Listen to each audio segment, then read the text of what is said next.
मेरी ऐना को सिर्फ तुम ही बचा सकते हो। सिर्फ मेरी है, मैं और का होते नहीं देख सकता। तुम्हें कोई इतराज तो नहीं? मुझे है इतराज। मैं हर लिहाज खो दूंगा। तो एहतराम के साथ ऐना को अपनी जिंदगी में शामिल करूँगा, लड़के नहीं। समझ में नहीं आता मेरी कि ये चाहता क्या है। कमरे में नहीं है, मुझे लगता है वो घर छोड़। हेलो फ्रेंड, उस्मान एक झूठा शकी मिजाज शख्स है। हालांकि इसकी शादी अभी तक ऐना से नहीं हुई, मगर वो इस पर अपना पूरा हक जताता रहता है और इस पर शक भी करता है। और इसकी इन्हीं आदतों की वजह से ऐना, इसकी बहन आइमा और आबदा को उस्मान पसंद नहीं, इसलिए वो कई बार इस रिश्ते की मुखालफत भी कर चुकी है। मगर महमूद साहब सिर्फ अपनी बहन और भांजे की मोहब्बत में ये रिश्ता हर सूरत में करना चाहते हैं। उस्मान अब अपनी माँ को आबदा के बारे में झूठ बोलकर इन्हें मजबूर करेगा कि वो मामू से बात करें ताकि वो जल्द अज जल्द इसकी और ऐना की शादी करवा दें, क्योंकि मामी इस रिश्ते के खिलाफ है और वो नहीं चाहती कि उस्मान की शादी ऐना से हो। वो माँ को धमकी भी देगा कि अगर इसकी शादी ऐना से ना हुई तो अपनी जान भी दे देगा, क्योंकि वो उसे बहुत पसंद करता है। उस्मान की माँ अपने भाई को अपने घर बुलवाकर आबदा के खिलाफ उसके कान भरेगी तो महमूद फ़ौरन ही अपनी बहन की बातों पर फ़ौरन यकीन कर लेंगे और बीवी से पूछे बगैर वो ऐना और उस्मान की शादी की तारीख तय कर देंगे।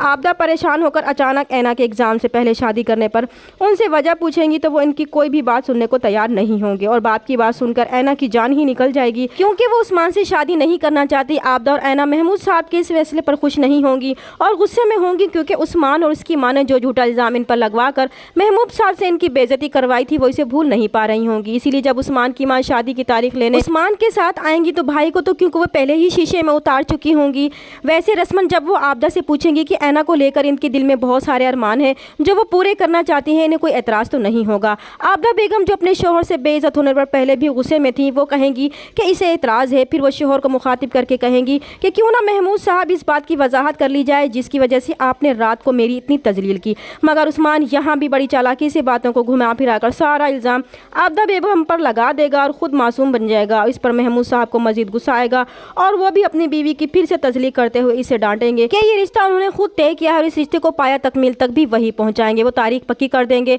और उस्मान को गले लगाकर प्यार करेंगे और उस्मान महमूद साहब के गले लगकर अपनी इस कामयाबी पर बहुत खुश होगा और आबदा बेगम की तरफ देखकर तंजिया मुस्कुराएगा। आबदा खुद के नज़रअंदाज किए जाने और उनकी मर्ज़ी के बगैर तारीख पक्की करने पर मज़ीद बरहम होंगी और ऐना और आइमा भी बहुत परेशान होंगी, क्योंकि वो तीनों नहीं चाहती कि उस्मान जैसे मक्कार के साथ ऐना की शादी हो। इसलिए ऐना को उस्मान के चुंगल से बचाने के लिए आबदा बेगम के पास सिर्फ एक ही रास्ता होगा और वो मजबूरन खुद ही रज़ा को फ़ोन करके इसे कहेंगी कि मेरी ऐना को सिर्फ वही बचा सकता है, इसलिए जल्दी से अपने वालिदैन के साथ आ जाए। तो रज़ा इनसे वादा करते हुए कहेगा कि ऐना सिर्फ इसकी है और उसे किसी और का होते हुए नहीं देख सकता। फिर वो आबदा बेगम से वादा करेगा कि वो पूरी इज़्ज़त और एहतराम के साथ ऐना को अपनी ज़िंदगी में शामिल करना चाहता है और बहुत जल्द अपने वालिदैन के साथ इनके घर आकर ऐना के रिश्ते के लिए बात करेगा। और जब रज़ा अपने वालिद से ऐना का रिश्ता लेने के लिए इसके घर जाने को कहेगा तो रज़ा के वालिद रज़ा की बात सुनकर फ़ौरन आग बगोला हो जाएंगे, क्योंकि इनको रज़ा के इस नॉन सीरियस रवैये की वजह से पहले ही बहुत सी शिकायत होती हैं। लेकिन रज़ा अपने बाप के इनकार पर